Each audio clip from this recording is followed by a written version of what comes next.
ഞാൻ ശുഭശ്രീ പ്രശാന്ത്. ഞാനൊരു ക്ലിനിക്കൽ ന്യൂട്രീഷനിസ്റ്റാണ്. ഞാൻ ഇന്നിവിടെ ചർച്ച ചെയ്യുന്നത് പുറത്തു പോയി ഭക്ഷണം കഴിക്കുന്ന ഭക്ഷണത്തെക്കുറിച്ചാണ്. പുറത്തു പോയി ഭക്ഷണം കഴിക്കുമ്പോൾ എന്തൊക്കെ ശ്രദ്ധിക്കണം എന്നതിനെക്കുറിച്ചാണ്. അപ്പോൾ പുറത്തു പോയി ഭക്ഷണം കഴിക്കുക നമുക്കൊരിക്കലും ഇന്ന് അവോയ്ഡ് ചെയ്യാൻ പറ്റാത്തൊരവസ്ഥയാണ് അല്ലേ. ആർക്കും തന്നെ എപ്പോഴായാലും നമ്മൾ എപ്പോഴെങ്കിലുമൊക്കെ പുറത്തു പോയി ഭക്ഷണം കഴിക്കാറുണ്ട്. ചിലർ സ്ഥിരമായി പുറത്തുനിന്ന് ഭക്ഷണം കഴിക്കുന്നവരുണ്ട്. സാഹചര്യങ്ങൾ നമ്മളെ അങ്ങനെ ആക്കി കഴിഞ്ഞു. അപ്പോൾ അങ്ങനെ നമ്മൾ പുറത്തുനിന്ന് ഭക്ഷണം കഴിക്കുമ്പോൾ നാം എന്തൊക്കെ ശ്രദ്ധിക്കണം എന്നുള്ളത് നമുക്ക് നോക്കാം. നമ്മൾ ആദ്യം ശ്രദ്ധിക്കേണ്ട കാര്യം നമ്മൾ കഴിക്കാൻ പോകുന്ന ആ ഭക്ഷണശാലയെക്കുറിച്ചിട്ട് നമുക്ക് സ്വയം ഒരു വിലയിരുത്തലുണ്ടാവണം. അവിടെ നമുക്ക് കിട്ടുന്ന ഭക്ഷണങ്ങൾ അവിടെ പ്രീ ഹീറ്റിംഗ് ഓയിൽ ഉപയോഗിക്കുന്നില്ല, നമുക്ക് ആവശ്യമില്ലാത്ത കളർ, അതായത് അജിനോമോട്ടോ പോലുള്ള രാസവസ്തുക്കൾ ഉപയോഗിച്ച് ഭക്ഷണം പാകം ചെയ്യുന്നില്ല. ഇങ്ങനെയുള്ള കാര്യങ്ങൾ നാം ഒന്ന് ഉറപ്പുവരുത്തുക. അതായത് നമ്മൾ പുറത്ത് കഴിക്കാൻ പോകുമ്പോൾ നമ്മൾ ആ കഴിക്കാൻ പോകുന്ന ഷോപ്പിൻ്റെ ഒരു ഒതൻറ്റിസിറ്റി നമ്മളൊന്ന് മനസ്സിലാക്കി വെക്കേണ്ടത് വളരെ നല്ലതാണ്. പിന്നെ നാം ശ്രദ്ധിക്കേണ്ട കാര്യങ്ങൾ, ഒരുപാട് ചൈനീസ് ഫുഡ്സിനെയും മറ്റുള്ള ഫുഡ്സിനെയും ആശ്രയിക്കാതെ തന്നെ നാടൻ കറികൾ നമുക്ക് കിട്ടാറുണ്ട്. അതായത് നാടൻ ഇറച്ചിക്കറി കിട്ടാറുണ്ട്. അതുപോലെ തന്നെ നാടൻ കറികൾ നമുക്ക് ധാരാളം കിട്ടാറുണ്ട്. മൈദ കലർന്നവയല്ലാതെ നമുക്ക് അരിപ്പലഹാരങ്ങൾ കഴിക്കാവുന്നതാണ്. മൈദ കലർന്ന പൊറോട്ടയും അതുപോലെ തന്നെ മൈദ കലർന്ന ചപ്പാത്തികളും കടയിൽ നിന്നും വാങ്ങി കഴിക്കുന്നതിന് പകരം നമുക്ക് അപ്പമോ ദോശയോ പുട്ടോ ഇടിയപ്പമോ അങ്ങനെയുള്ളവ കഴിക്കാം.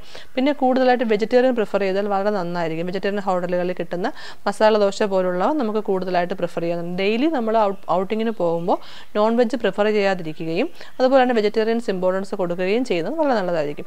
പിന്നെ നമ്മൾ സാധാരണ കണ്ടുവരുന്നത് പുറത്തിറങ്ങി കഴിഞ്ഞാൽ ഉടനെ ഒരു ജ്യൂസ് ശീലമാക്കുന്ന പലരുമാണ്.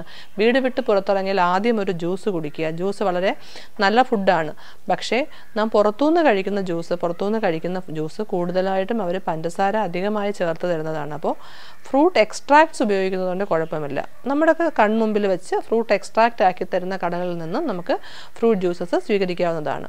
പിന്നെ കഴിവതും നമ്മൾ എപ്പോഴും ആളനക്കമുള്ള എപ്പോഴും റഷി ആയിട്ടുള്ള ഹോട്ടൽസ് കൂടുതലായിട്ട് ചൂസ് ചെയ്യുക. അപ്പോൾ അവിടെ ഒരിക്കലും നമുക്ക് പഴയ വസ്തുക്കൾ, പഴയതായ ഫുഡ് നമുക്ക് അല്ലെങ്കിൽ ഫ്രിഡ്ജിലിരിക്കുന്നവയോ 2-3 ദിവസം പഴക്കമുള്ളതയോ ഭക്ഷ്യ വസ്തുക്കൾ നമുക്ക് ഉണ്ടാകത്തില്ല. അപ്പോൾ റഷി ആയിട്ടുള്ള ഹോട്ടൽസ് നാം എപ്പോഴും ശ്രദ്ധിക്കുക. നമ്മൾ എവിടെ പോയാലും നാട് വിട്ട് പുറത്തോട്ട് പോകുമ്പോഴും നമ്മൾ ഫുഡ് കഴിക്കാൻ പോകുമ്പോൾ ശ്രദ്ധിക്കേണ്ടത് ഹോട്ടലിനകത്ത് ആളനക്കമുണ്ടോ, എപ്പോഴും ഹോട്ടൽ റഷ് ആണോ എന്നുള്ളത് ശ്രദ്ധിക്കുക. നമ്മുടെ നാട്ടിൽ വിട്ട് പുറത്തോട്ട് പോകുമ്പോൾ അല്ലെങ്കിൽ മറ്റു സ്ഥലത്തോട്ട് പോകുമ്പോൾ കഴിവതും നമുക്ക് പരിചയമില്ലാത്ത സ്ഥലത്തൊന്നും നോൺ വെജസ് ഉപയോഗിക്കാതിരിക്കുക. അവിടെ എന്ത് തരത്തിലുള്ള നോൺ വെജ് നമുക്ക് തരുമെന്ന് അറിയാൻ സാധിക്കില്ല. അപ്പോൾ അങ്ങനെ നമുക്ക് വിശ്വാസയോഗ്യമല്ലാത്ത കടകളിൽ നിന്നും നോൺ വെജ് ഉപയോഗിക്കുന്നത് വളരെയധികം ചുരുക്കുക. നോൺ വെജ് എന്ന് ഉദ്ദേശിക്കുന്നത് റെഡ് മീറ്റ്സ് ആണ്. നമുക്ക് ഫിഷ് ഉപയോഗിക്കുന്നതുകൊണ്ട് കുഴപ്പമില്ല. ഫിഷോ എഗ്ഗോ ഉപയോഗിക്കാം. മീറ്റ്സ് ഉപയോഗിക്കുന്നത് ശ്രദ്ധിക്കുക, പ്രത്യേകിച്ച് റെഡ് മീറ്റ്സ്. അപ്പോൾ ഇങ്ങനെയുള്ള കാര്യങ്ങൾ നമ്മൾ പുറത്തു പോകുമ്പോൾ ശ്രദ്ധിക്കണം. ഒന്നാമത്തെ കാര്യം ഞാൻ നേരത്തെ പറഞ്ഞതുപോലെ തന്നെ മൈദ കലർന്ന ഭക്ഷ്യവസ്തുക്കളും അതുപോലെ തന്നെ ഒത്തിരി ഓയിലി ആയിട്ടുള്ള ചൈനീസ് ഡിഷസിനകത്തൊക്കെ കൂടുതലായിട്ട് ഓയിൽ ചേർത്ത് വരും. അതുപോലെ തന്നെ ഫ്രൈഡ് ഐറ്റംസിൽ കൂടുതൽ ഓയിൽ ചേർത്ത് വരും.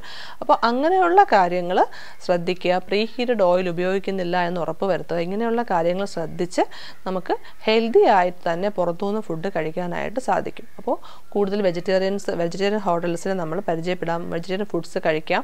അതുപോലെ തന്നെ ഹെൽത്തി ആയിട്ടും ടേസ്റ്റി ആയിട്ടും ഫുഡ് പുറത്തുനിന്ന് കഴിക്കാം. പക്ഷേ ഒരു കരുതൽ എപ്പോഴും നല്ലതായിരിക്കും.